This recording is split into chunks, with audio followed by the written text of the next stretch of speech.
Constitution says you are innocent until proved guilty. So we baberedde babadde nga bali innocent kati tosobola kusaba ekisonyiwo because barugahale n'abalaki babadde bagamba abaana basonyiwe but abasonyiwa atya tebanakkiriza musango. Okukusonyiwa you must be convicted. Yes.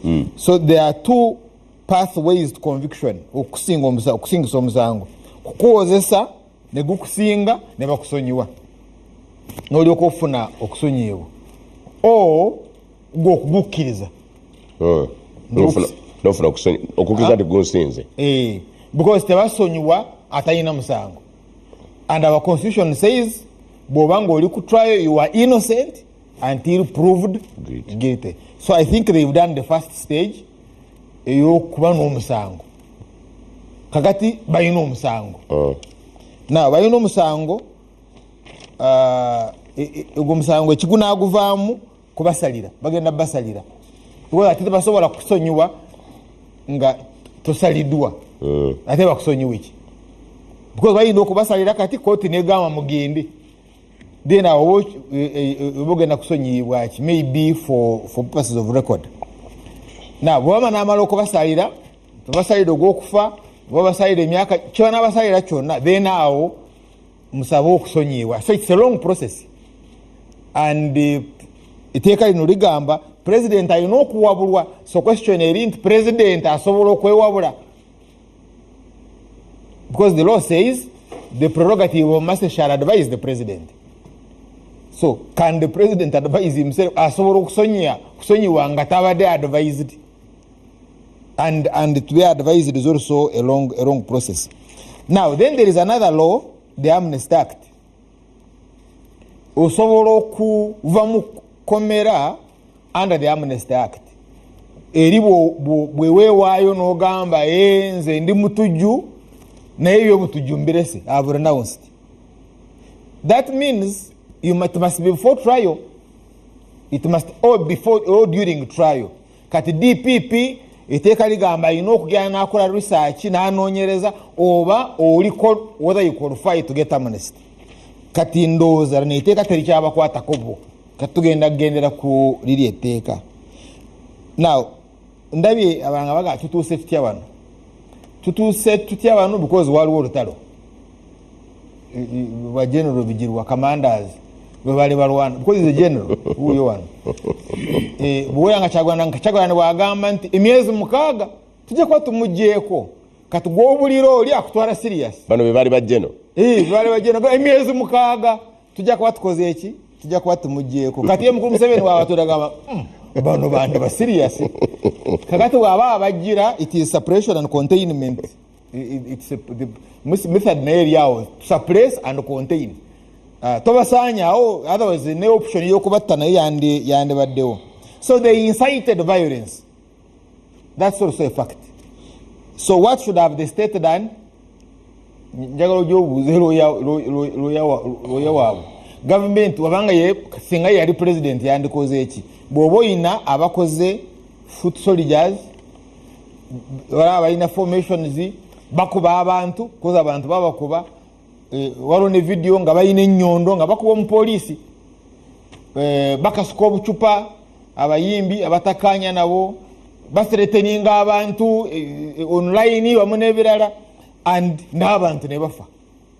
So you have to contain them, you have to suppress them. So zino the tools which are available to the state. Naye nadduli muzeyi nadduli otamukyaza wano yawa advice nagamba ffe ekyatutaasa kulaba nti tuli balamu mu biseera by'obote twekwekanga kakati ate bano bakanga Museveni nga tugenda kujja tukutuge ate n'abawo bonna tubamanyi gye basomera n'abaana baabwe ate ne babiteeka ku video ne babimulaga naga be bano okay nabeera nga bwakwatamu ate bwakwatamu ne bagenda mu kooti nagamba these are our comrades mbadde I thought I was wrong. I had picked people who are not correct. Bamwe baffe kati abayina.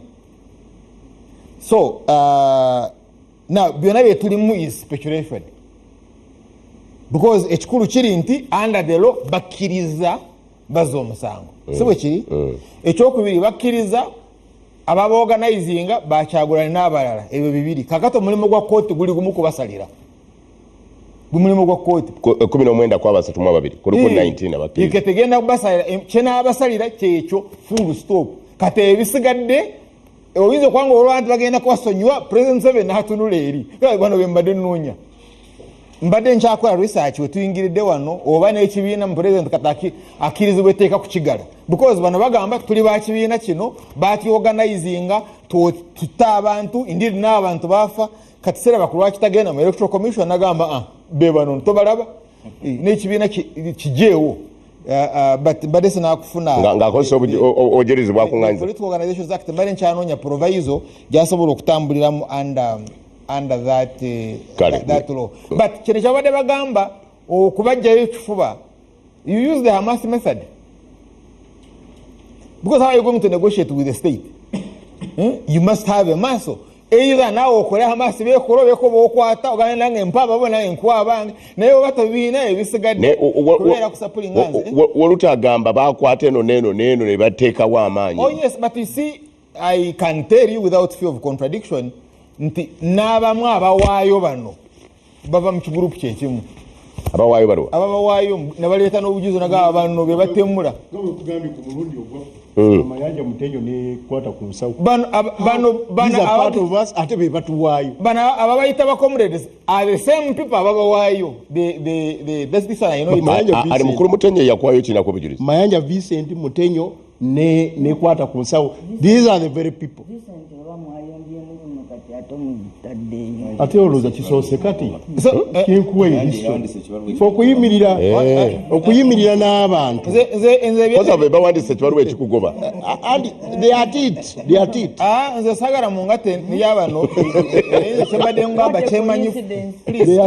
kyemmanyi fe fact nti informers ababawaayo baba mubo no oyo no afete tuyina nsonga abagenda okwocha petrol stations and by the way petrol stations were at the risk of being banned that's also a fact nga walojera liho ngolaba bali ne ku patrols oba bali basaga oba bali serious naye ngolaba they were but babitekamu n'ekyana kito n'eryana lito nga tebamanyi kibadiringa nakyo is a very deadly state actually very deadly ne one of our supporters tava ku Barometer kasa meme bakwata mukyala bakwata brother we nafa he died subana abafunyeko chance okubatwalako mu makomera is an opportunity abalala babata they killed them ngenda koma mukuru Moses Bijiro olutalo lw'okutaasa abamu ku balwanyi bano bwe mwali nabo nga gwendulwanyonyodde lulemeddewo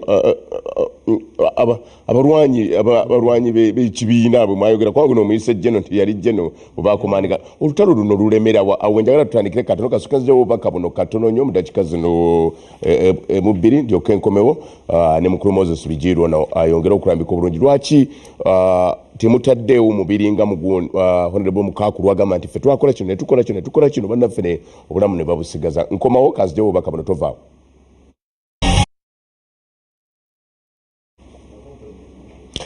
olaba Barometer nkwebaza kutugoberera n'okutulaba ensonga gye tutaddeko amaanyi olwaleero era gye tusimbyeko omulaka be babamu ku basibe abaakwatibwa n'okusinga ddanga bannakibiina kya NUP okutuuka okukiriza emisango ate nekireetawo okwogera ebigambo buli omu ng'ayogera kikye awo wetusinza okutunuulira ennyo ku gwe yakatwegattako lwaki kiri bwe kiti lwaki waliwo okubagana empawa kiki ekitakoleddwa wa wabadde obunafu awo wetunyoledde ngenza okuwumulamu nga ngenda wa Moses Bijirwa eyatandikawo Eastern Revolution Platform amangu ddala nga bakamufulula okuva mu kibiina kya NUP naye yali mulwanyi nnyo nnyini ddala njukira nti bamugobako mu kibiina bamugoba ku bukulembeze si mu kibiina akyali mu kibiina bamugoba ku bukulembeze bamuwumuza ku bukulembeze badde obwongo badde buntutte akyali munnakibiina naye lwakuba yatondawo Eastern First olutalo luno lwaki lulimu okuwagamira okusookera ddala kkiriza nange nebaze management okundeeta ku pane eno gyemaze ebbanga nga ngoberera nze General Bigirwa Moses president wa Eastern Revolutionary Platform ensonga eri mu ddiiro ey'abaana abali mu kkomera ekisooka mbamanyi abamu ku bo nabarecruitinga, abamu ku bo nabasomesa activism, mbalinako akakwate kati ate kubali wano ku pano fenna nze yasembayo okuinteractinga nabo nga bali mu kkomera kubanga mu November 2021 bandimandingako ekitalya ne mbasanga bonna. Zisaalwayo namalayo ennaku 14 nenvaayo, naye nabaleka mu mbeera etali nnungi. Era nange ne mbakakasa nti kenzizeyo wabweru ogenda kubataasa njagatta eddoboozi ku bannange nsobole okuva wano. Obuuziza ekibuuzo eky'amaanyi nti olutalo lw'okubanunula luwagamidde wa? Olutalo lw'okubanunula luwagamira mu ba leaders fe abali wabweru okulemererwa okudefininga eyabakwata n'engeri gy'azannyamu ebyobufuzi ne interest ze. Ne tulowooza nti yabakwata gentleman, is a democrat, wa rule of law, era front ne tugiteekako ba council ne bakatana bagende wali boogera oluzungu oluyitirivu ennyo bajjeyo abasibe. Awo obunafu we bwava. Eyabakwata osaanye ojjukire engeri gy'azza handolingamu ba opponent abagezaako okumuzinduukiriza nga teyeetegese. Boddako emabega engeri gyakwataganyaamu ensonga ya LRA Joseph Kony. Because bannayuganda abasinga bakola analysis, Joseph Kony ne bamusibira wabweru ne balowooza nti si munnabyabufuzi. Is one of the politician abagezaako okukwata obuyinza ate nga munnayuganda. Naye engeri gyakwasaganyamu ensonga eyo yamunyigiriza. Bakomandazi be abamu be yamukwatako, abamu n'abalayiza n'aboogeza ebigambo modulo ebyo walabye ku TV. Abamu bali mu service basaavinga, abamu baafa, waliwo abakyali mu makomerera.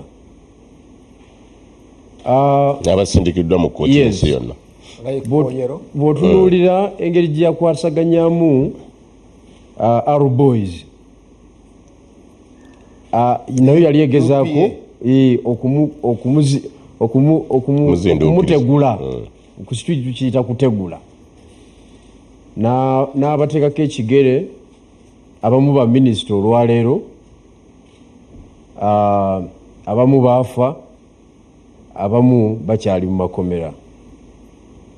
Bw'otunuulira engeri gya handolingamu the Buganda riot of 2009, yagihandolinga kwegamba incident zonna ezize nga teyeetegese, ezimugwako obugwi kiyifuyifu. Yes, abamu bakungu abalowoozebwa nti bakirimu, abamu baafa, abalala bakyali mu makomera. Bw'otunuulira engeri gya handolingamu obusinga bw'Erwenzururu just recently, ate ekyo yajogera ddala kugamba yakaringa out an operation nga naame komanda we tamanyi, that is General Katumba Amala. Yakozesa brigadier Erweru mu kiseera ekyo. He was a brigadier. First, second division. Yes, nga commanding second division. N'amwongerako abamemba ba SFC awo abatonotono n'akuba obwerenzururu bulamba obusinga bwerenzururu, n'abajjayo n'abaleeta ebusoga ewaffe, n'aboogeza ebigambo biwalabye ku TV awo. Wenjogera ano obusinga bwerenzururu bugenda kujaganya emyaka 58 nga weebuli. Omugenyi omukulu ye General Yoweri Kaguta Museveni. Kakati bw'ojja wano gwe ne weewunya ebigambo abaana be baayogedde oba wakayingira ebyobufuzi oba wakakomawo mu Uganda kati fe abadde mu 20s tuba tumanyi bwagenda okuzannya. General Museveni NUP ne People Power twamuzinduukiriza mu kiseera ekyo nali nkyali full member era mu command operation ezisinga nali nzimanyi newankubadde nga bakama bange abasinga baali tebakkaanya n'ebikolwa ddala ebisuulira ddala gavumenti era ku baana abasinga awo boolaba abalaajana mu kamera bakolebwako olugambo kumpi bakama baabwe. Kakati bakama baabwe nga be babawaayo NUP emutuufu yali ezindukiriza General Museveni ng'agenda era buli omu n'agamba nti ku mulundi guno omusajja takola ki tadda omusajja tawona. Kakati n'ajjayo application ziri yali akozesa ku ba Joseph kubanga General Museveni opponent we ffe tumulabanga opponent waffe ate yatulabanga baduuyi because kyekitegeeza okumujja mu ntebe mwatudde akulabanga Joseph Kony regardless kyokutte mu ngalo oba okutte ejjinja oba oli wa muzindaalo oba ojja ku NBS n'oyogeramu awo kasitoba nga byoyogera bimuviirako okuvaako amazima gennyini akwanolingangaani nga Joseph ng'omuyekero w'emundu. Yes. So kyekyo kye tuliko kakati lwaki tulemeddwa okubanunula embeera esobola okubajja mu kkomera si y'amateeka George Musare ku bibi era bano baatukola bubi nnyo George Musisi ne ttiimu ye okulowooza nti they are dealing with a decent process, a decent opponents General Museveni ne government. No, bali abaana ekyabatwaza mu kkomera ekyali kisobola okubayamba kwe kwongerayo abalala wa mukomera nga kubabo kuliko nze nkugambye naliyo mu November waliwo yagala kwongerayo balala ekitaasa abo era ekyabatuusizza okwogera ebigambo ebyo nga baweddemu amaanyi balaba wabweru tewali kikola kijja kitambula. Oyina abasibe 32 bali Kitalya. Ekisooka Kitalya tesobola kubeera comfortable with 32 over 50 prisoners nga bonna balina endowooza eki tesobola. Kakati dira Kitalya ebeere very busy, dira Kirinya ejjinja ebeeremu 10. Okay? Dira Masaka Central Prison ebeeremu 6. Dira Gulu Central Prison ebeeremu 12. Kwegamba ositwekinga omusajja era woba oyogera kugamba nti omusajja nakyemalira awo debate yeevaayo bulungi nti buli kkomera lijjudde bana byabufuzi era basebo ne banyabo tuli mu sitwago naye tosobola kugamba nti olinawo abasibe 32 sijja 18 babatadde ate waliwo abalala ababo be batadde abali close kugwe nga commander in chief w'olutalo mu kiseera ekyo okiwulira yes banubiani ba Edi Mutwe babatadde mu circumstances ezitategeerekeka kati ate waliwo group endala esigaddeyo ekyo tewaliwo musiba ayinza kigumiikiriza tebakulimba.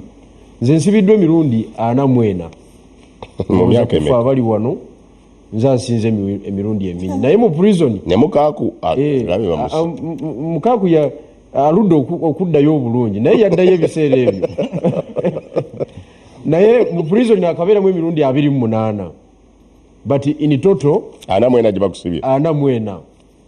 Kati experience gye nina mu prison nene era nzikirizibwa okuwandiika ekitabo kiramba, nzikirizibwa okwogerako eri eggwanga ku bulamu bw'ekkomera. Ssebo tewaliiwo omuntu abeera mu kkomera n'atunuulira embeera nga tewaliiwo kabonero kamugjawo, asigala ng'akyayimiridde, n'asigala ng'akyali ku pozishoni ye. Amakomera omuntu akyusa ebigambo, olaba mwene embeera y'ebyobufuzi eya bulijjo, omuntu embeera emusibira awantu. Kakuwa ekyokulabirako. Honorable Mpuuga yalina emikwano gyo mingi nnyo, naye olwa political prison egimu gyamwegaana nagafe Mpuuga tetumumanyi naye nga bawagadde naye emyaka obufukunya nibagamba bwe Mpuuga tetumumanyi because of political persecution ku level ya political party. Kati omwana ali ekitalya muganda wange ali akawunga kali ozijogeze enkoko bwenaakoko ina emirundi ali akawunga kali kemanyi n'ebijanjalo 3 n'ekibakuli kya supu ekijjudde, toyinza gamba nti tayogere bigambo ebyo for that long. So aboogera bino byetulabye okuggwamu amaanyi ffe ba leaders kubanga gwe owummudde nga jene yabali kutinga kakati omulimu nemugulekera bamwambala mataayi ate bugaye nti kati bamwambala mataayi bo bali abaana bwe balaba amawulire kuba ate kimaliramu ddala baba wa TV waliwo access to information. Bano bagenda ne bateeka receipt as an accountability mu electoral commission nga balaga nti we have spent 300 million kukyalira abasibe mu welfare waabwe. dide kuli sente zagenda mu isi tewali kyakutudde basibe ng'ekyo. Sente za isi bazirya ne bakola accountability tubale tukyalako eri abasibe tewali kyakutudde basibe ng'ekyo. Obuyambi obufunibwa ebweru kali zino zireka ate ebisatu ate obufunibwa ebweru kali baloya tebali werufani abaana tebali aba byonna baloya jobye yogere batali werufani eyo mulaze wana je muyingide obudde bwono nze ndi kubiri ku record nange kyengamba ku record ebyaba mu mukakwa ajja kubireeta abyongerezeeko. So tewali kyakutudde basibe ng'ekyo enkizikizi ne bakola statement ezifaanagana bwe zityo basaasire kubanga ne wabwera omuntu akyuka atali mu prison ne wabwera omuntu akola kubira ngenda kuddira dda. Yes wabanga wabwera omuntu akyuka ali mu environment ennungi asula wuwe biki abaana baba meetinga nakyusa olulimi naye olina evidence ku kyobukadde 300 kyoyogera kuyinza okwogera ng'owaayira nasoma ripooti akakiiko k'ebyokulondaonanye munnamateeka saavara tategoga nti obadde wanayogera ate eno program eramu abantu bangi. It is a public information now okiwulidde it's a public information era nze kwenkijja obalagire nti NUP kwenkijja. So n'olwensonga eyo ekintu ekirina okukolebwa tulina okununula abasajja abo baganda baffe bamachete nga tuyiyewo omubiri ku street naffe ne batuzaayo kwega gavumenti nebeera ne pressure y'amaanyi naye gavumenti eyinza kubeera mu comfortable because okulemerayo kwabwe General Museveni ye preparinga mu kalulu akaddako akukange nga bukyali buli eyefuula omuyayaaya ali eyo mbu wa ghetto mbu ndi mwana wa ghetto nfa ne Bobby buno obubaka bubwo bakukanga bukyali nti mu 2026 nkubetenta kubanga ne komanda awo talina kyasobola kukolawo bano mbasibye emyaka egyo kakati gwegeza. That is the message gyebagezaako okusendinga. So Eastern Revolution Platform yali yakola ki? Kati Eastern Revolution Platform ffe tulina solution era twagireetera ne bano ffe nga tugamba nti if Kyagulanyi is a good commander in the central region nga bwe yagikomandinga katukomandinge east era tuzimba tukola leka northern Uganda ekomandingibwa abagitegeera leka far east ekomandingibwa abagitegeera leka Mugisha Muntu akomandinga Nkole leka Joseph Kabuleta akomandinge Bunyolo kubanga Nuupu talina access mu Bunyolo Nuupu talina access mu Ankole Nuupu talina access mu Kigezi leka Dr. Besigye akomandinge Kigezi n'ekibiina kye kakati buli wantu wabeerewo abasibe 100 mu komandi y'aba indigenous awo ojja kuba oyogera ku kyenyi ngenda kuddira naye bino ebisigaddewo bino kunyumya mboozi nokunywa cyayi nga bwemutuwadde wa honorable Betty Nambooze ensonga etunuulirwa ey'abaana bano okutendewalirwa kubanga buli kimuntu kyaleeta alaganga nti abaana batendewaliddwa newakubadde boogera n'okutuuka okukiriza emisango gino abaana batendewaliddwa ate approach yakozesebwa ey'amateeka nze naye njenzikirizamu ti ey'amateeka mukulu bijirwa agiwakanya ndabe ne mukulu mukaako agiwakanya ga nti bo bayimiriranga ku parliament ne bakuba emmeeza mukaako wa mateeka amununulira mu mateeka siwakanyiza naye nga we must do more kiri olaba tekikola ekyokozesa amateeka nonambozi bw'obabuuza nti baali bagenze ne bakyalako bo tebaliwo mu Uganda lwaki ebyo tebabikola ogenda okukyaliza abantu omuntu yenna mu Uganda muno okulwanyisa effugabbi okulwanirira demokrasi okulwanirira eddembe ly'obuntu ofuna layisinsi ewa Kyagulanyi tuyoke tugambe ndi bannange bambi wano waliwo abaali baagala okukola ne Kyagulanyi n'agaana obawa layisinsi. Njagala ogenda osoma akatabo How Modern Dictators Survive kawandiikibwa abasajja babiri omu bamuyita Sergei Guvela n'omulala bamuyita Daniel Talisman. Bagamba nti modern dictators ekimu ku ngeri gye basurvivinga is that balina capacity to sustain propaganda era abantu ne babakolako nnyo through ebyo ebiri psychological mentally n'ekimu ku bintu bye bawandiikako kye bayita victim blaming ideology oba theory oba phenomenon nti nakyemalira atulugunya abantu n'abakolako ebikolobero naye ate n'ateekawo chain ey'enjogera egamba nti bali be batulugunya be baliko ekiki omusango gwabali be batulugunya ti omusango gwabali abantu amaaso gonna ne gava ku kikoleddwa ekisobyo mu kifo ky'oholdinga somebody responsible olw'omusango gwakoze nodda kuki ng'okusanga essajja erikutte akaana noga nti nako kaliiseeko nga kali bwereere nga kambadde nako keewanika nnyo nako kabadde kambadde mini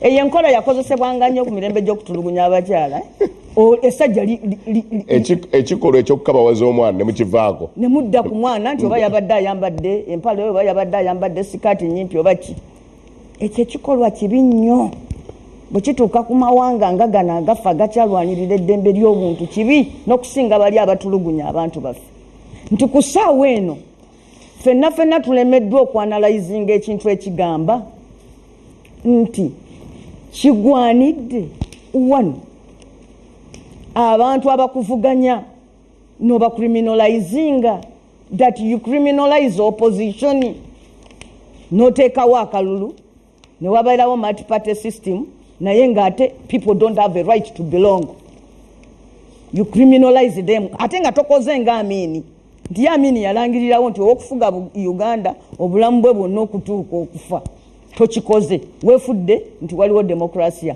ate n'ocriminalizing abantu 2 kirini order okutwala basiviliani mu amecots nze ndowooza ezo zensonga ezaali badde zoogerwa abantu abanoonya emirembe abantu abakkiririza mu demokrasia kikola kooti ya Uganda yavaayo dda n'ekyogera n'egamba nti okusinziira ku constitution ya Uganda 1995 tewaliwo kiba kimenya ssemateeka okutwala omuntu wa bulijjo mu kooti y'amagye.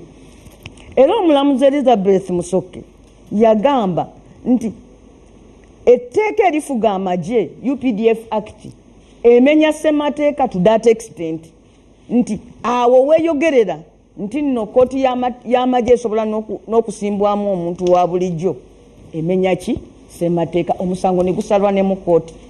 Abakulu abo ne bateekayo appeal which they are not pursuing by the way. Bateekayo appeal naye ate tebagigoberera. Kanso musajja ogeddeko. Owulidde nga bagamba tujulidde. Naye kasita bo bajjayo kali nti tusaba tugira tukwatanga bwe ng'omusango tegunnasalwa bwe byali paka apiru weriwulirwa bo ne bakomaawo.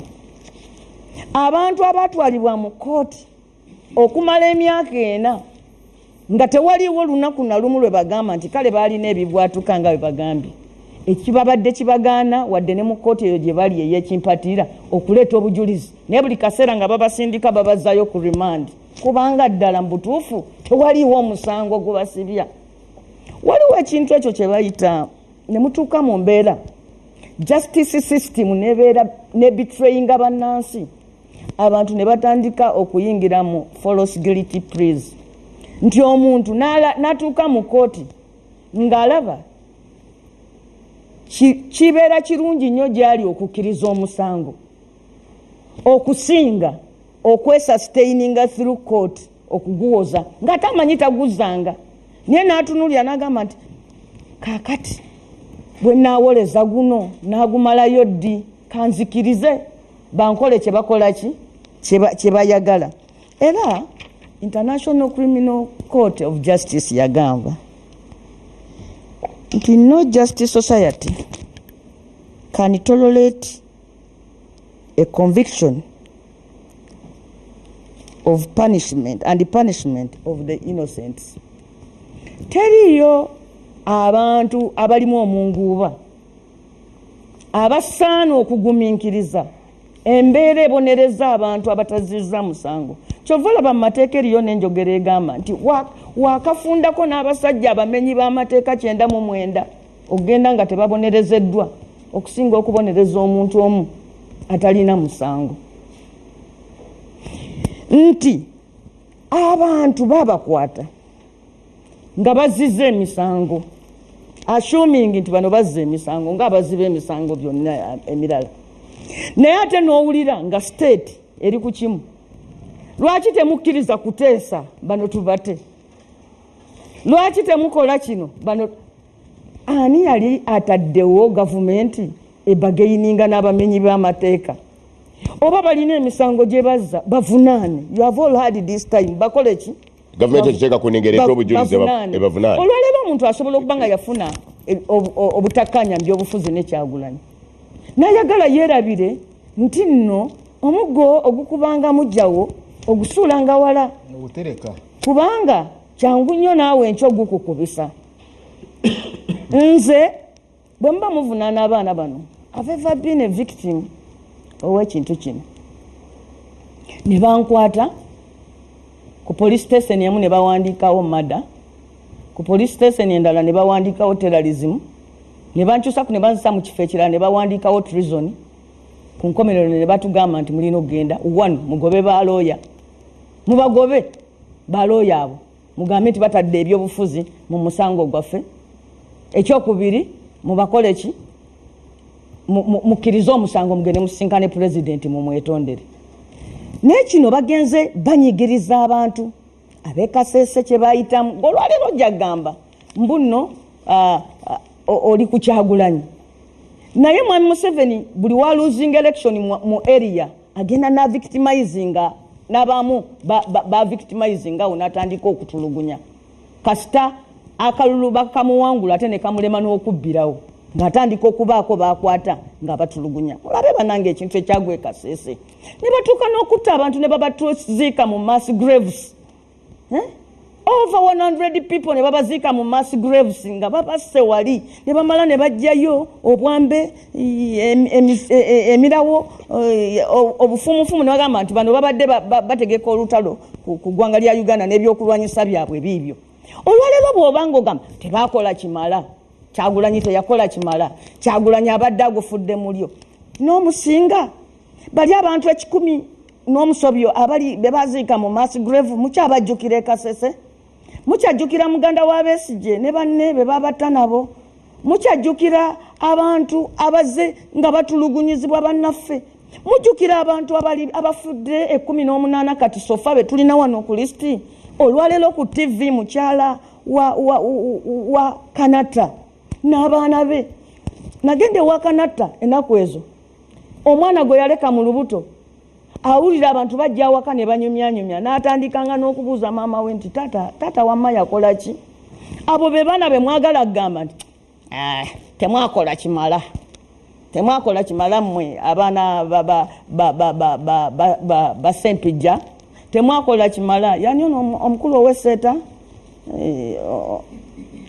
omwami oyo eyali eruwere eno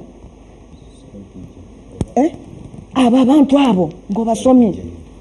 Wano waliwo omuvubuka bamuleeta wano ne tutula wano ne kuraiji n'atandika mwe mwamwocha pasi ffe twamwocha pasi mwe mwamwocheza biki n'agenda n'atula naye omwogezi w'amagye ku press conference. Kakati basebo ne banyabo abanuupu bebeeyokyeza ono paasi. Kakati n'obuuza nti baba nuupu abakwata abantu ne baboocha paasi ne mutabanoona kubavunaana bo baagenda mu nsi ki? Kati omwana atambula atawaana ayogera kyere na wano ku TV yamwe yabaddeko mwansuubiza mu nyumba, mwansuubiza drone nti mujja kungulira drone, mwansuubiza kino ne ku ssaawa ya kakati nkyali mu mikono gyammwe temubimpanga. Ebintu ng'ebyensonyi ng'ebyo nga bibeerawo ng'olaba abantu bakyuka nga banenya ba victim. Singa bamusibano tebagenda mu kooti kuwolereza baana, singa kati kyowulira nti mu kooti baaliyo, mu kooti tebaaliyo.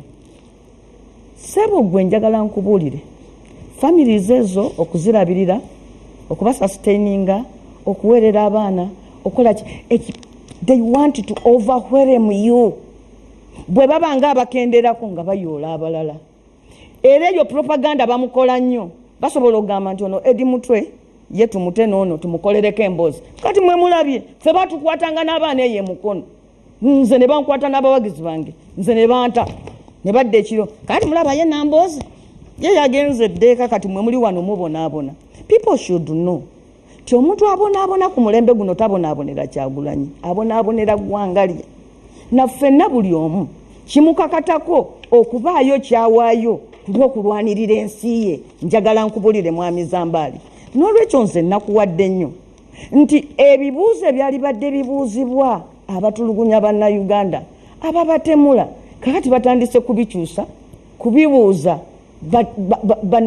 abatulugunyizibwa nti lwaki mwe temwakola munange bazze ne bankuba ku makya, lwaki tewadduseewo ekiro nabadde ndi supposed okulumbibwa. N'olwekyo nze ngamba bwe naye mu kyekyasinga ng'okubagumya kwa ogambe nammwe bakukwatako babagamba naye mwe temwakkiriza. Wanu kankubuulire mwami Museveni buli lunaku yeeyongera okufuuka omubi. Bwe yakwatira ebiseera bye yakwatiramu bamukaaku nga mukakamu ate si bye biseera bye yakwatiramu ffe, ate ebiseera bye yakwatiramu ffe si bye biseera bye yakwatiramu baganda ba Besigye, ate ebiseera bye yakwatiramu abo si bye biseera byakwatiddemu ki bano. Omanyi empologoma nkadde eteegera ku lujja, okiwulidde? Empologoma bwekaddiwa eba tekyagenda n'eri eteegera wano kuki ku lujja era awo empologoma we ziriira n'abantu. So nga empologoma envubuka terya na muntu, kubanga empologoma weerya ku muntu n'empologoma zinnaazo zigyewala. So okuba nti nze Betty Nambooze bankwata ne bantulugunya wiiki naye tunkubuulidde batutuuse eyo mukwano ne batutandika ebyo. Kakati gwe oli wano omwana wo omulungi nga n'omwana bamumanyi erinnya bebi wo mulungi wa myezi 4 gwe bandesa ali eri akaaba naye nga kabaka ali mu lubiri anywa kyayi n'abalangira n'abambejja. Okimanyi ekyo? Bali eyo bankudaalira batututte batugambye looya wammwe Lukwago n'empanga be babasibya gavumenti tebeetaagira ddala bino ebintu babitaddemu akajanja musooke mubagobe mugende musinkane pulezidenti mukkirize nti mubadde n'emmundu Mengo ye yazibawa. Naye nze nalowooza ne ŋŋamba Nambooze njogerere wano olw'okwagala okunta nti ddala Mengo yampa emmundu ekinaddirira nga bantadde bansimbe mu kaguli nnumirize kabaka nti yampa emmundu. So nze neebaza Katonda nti wanu ffe baatutta kubanga puresha ya Buganda yali nnene, ate ne mwami Museveni yali tannatuuka wano watuuse. Naye nkugamba nti ab'e Buganda, ojjukira abaana ba Buganda be baakwata ku lw'ekayunga era ne batandika okunenya batyo gavumenti ya Kabaka kuba abaana bamalayo emyaka mingi nnyo. In fact baatugamba nti wakyaliyo n'abaliyo, owulidde? Era ne batandika kati tugambe nti ne Kabaka naye yali anoonya mu ssente, simanyi yali akolamu ki nga bino byempulira boogerera Kyagulanyi, owulidde? Kakati twebaza Katonda nti ffe tetwatuuka ku mbeera yakumalayo myaka 4, 5, 10. Simanyi oba twalimazeeko, simanyi oba tetwalimazeeko. Naye kyenjagala okugamba bannayuganda ti ekintu tekiryanga muno n'ogamba nti kyegaaya. Olwaleero otandika Eastern naawo mpozi nga tozze kuvuganya ng'oli mu kusaaga. Naye bw'oba ozze mu kuvuganya enkya kino kijja kubanga gwe wennyini gwovunaanyizibwa nga bayodde abaana b'obadde nabo. Kiriba kibi nnyo. Abalala bonna bakomuledi otandika okugamba naye kyokka bannange gundi eyo kyatakoze gundi kyatakoze. Bannange nsaba kino ekintu si kyakusaaga, kino ekintu kikwata ku ggwanga lyaffe. Kino ekintu kya nsonyi nnyo okuyingiza omwana ekkomera ng'ayambadde engoye emmyufu ne bamufulumya nga bamwambaza akasaati akayera ate balimba basiru. Because they cannot even sustain a lie. Katisha tikayiro ole kigambo kyolabyeko ayizo kwa abadde yambadde kambala one kigambo kyolabyeko kamaliriza na kino fine wade kade kayiro omanyi ekintu kye bayita gunboat diplomacy nti agamawanga ga kirimaanyi ngaleeta emmundu ne gasalako obuwanga obutono ne gabatunuzaamu emidumu gy'emmundu naye kabagamba nti mujje tuteese okwo tekuba kuteesa. Barometer kasameme wewe okutula kale kati joba kabuno katono kuba one ekitundu ekiddako tovaawo wewe okutugobera okutulaba wewe